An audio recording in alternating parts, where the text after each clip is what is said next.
വാപ്പച്ചിനെ എങ്ങനെയും കൊണ്ടുപോണ്ടേ? എവിടുക്കാ കൊണ്ടുപോണ്? എത്ര വെച്ചിട്ടായി കൊണ്ടുപോണ്? അത് ഞാൻ നീച്ചി നടക്കണം എനിക്ക് തോന്നുന്നില്ല. ഇല്ല സ്വത്ത് മുതലും പോകാണ്ട് നോക്കാന്നല്ലാണ്ട്. ഇജ്ജ് ഞങ്ങട്ടപ്പാനായിട്ട് പോണ്? പിന്നെ അന്റെ ഒരു കമ്മില് വാപ്പാനെ കൊണ്ടാവത്ത്.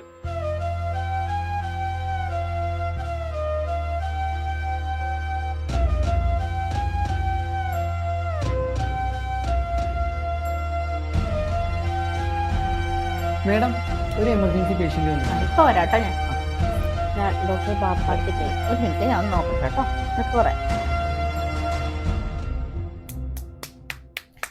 നിങ്ങൾ കുറച്ചു ദിവസം ഇവിടെ നിൽക്കാൻ തയ്യാറാണോ?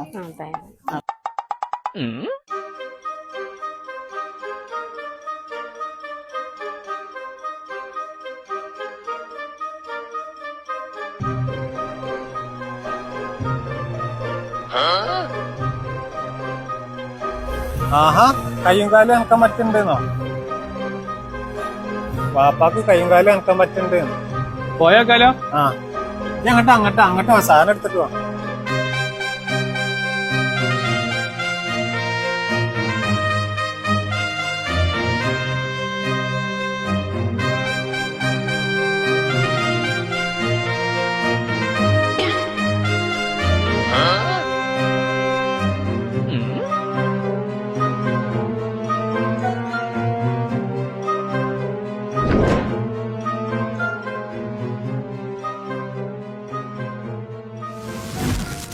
ഇപ്പച്ചെ എത്ര കാലമായിട്ട് ഞങ്ങൾ കാത്തിരിക്കണ ഈ ആധാരത്തിലൊന്നും ഒപ്പിടാൻ.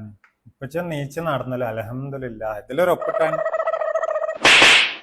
എന്റെ തടിക്കേ കംപ്ലൈന്റ് ഉണ്ടായിട്ടുള്ളൂ, ചെവിക്കൊരു കംപ്ലൈന്റ് ഉണ്ടായിരുന്നില്ല അല്ലേ?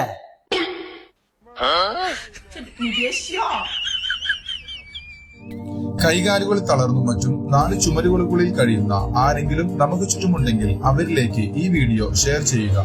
സാധാരണ ഇതുപോലെ തന്നെ ഒരുപാട് പേഷ്യൻസ് ഇവിടെ വരാറുണ്ട്. അവരൊക്കെ ഈ പറഞ്ഞ പോലെ ഒരു വശം തളർന്നു പോവുക, കിടന്ന കിടപ്പിൽ കിടക്കുക, കാരണം ഇനി ചികിത്സ ഒന്നുമില്ല, നിങ്ങൾ വീട്ടിൽ തന്നെ ഇരുന്നോ, അങ്ങനെയൊക്കെ പറഞ്ഞ ആൾക്കാരാണ് കൂടുതലും നമ്മളുടെ ഇവിടെ വരുന്നത്. അപ്പൊ അങ്ങനെയുള്ള ആൾക്കാർക്കൊക്കെ തീർച്ചയായിട്ടും, കാരണം ഇനി ഒരു ഹോപ്പിൽ ഒരു പ്രതീക്ഷയില്ല എന്ന് പറഞ്ഞ് ഒരു ചുമരിന്റെ ഉള്ളിൽ നിൽക്കുന്ന ആൾക്കാർക്ക് തീർച്ചയായിട്ടും ഒരു പ്രതീക്ഷയുമായിട്ടാണ് നമ്മുടെ ബാക്ക് ടു ബാലൻസ് ഇവിടെ ഉള്ളത്. അപ്പൊ എല്ലാവർക്കും അത്തരം തരത്തിലുള്ള ചികിത്സ ആവശ്യമുള്ള ആൾക്കാർക്ക് ഇവിടെ വരാം. നമ്മൾ ഒരുപാട് ട്രീറ്റ്മെന്റ് ഉണ്ട്, ആയുർവേദം ഉൾപ്പെടെ കേട്ടോ. ഒരുപാട് ചികിത്സാ രീതികൾ നമ്മളുണ്ട്. നൂതന സാങ്കേതിക വിദ്യകൾ ഉപയോഗിച്ചിട്ടുള്ള മെഷീനറീസ് വെച്ചിട്ടുള്ള ചികിത്സാ രീതികൾ ഇവിടെ ഉണ്ട്. അപ്പൊ അങ്ങനെയുള്ള ആൾക്കാർക്ക് തീർച്ചയായിട്ടും നമ്മുടെ ഈ ഒരു ചികിത്സാ കേന്ദ്രത്തിൽ വന്നിട്ട് നിങ്ങൾക്ക് ചികിത്സ എടുക്കാവുന്നതാണ്. മരുന്നില്ലാതെയും മരുന്നിനോടൊപ്പം ചികിത്സിച്ച് ഭേദമാക്കി കൊടുക്കുന്നു. ഞങ്ങൾ പരിചയപ്പെടുത്തുന്നു back to balance, Ernakulam, Kalamassery.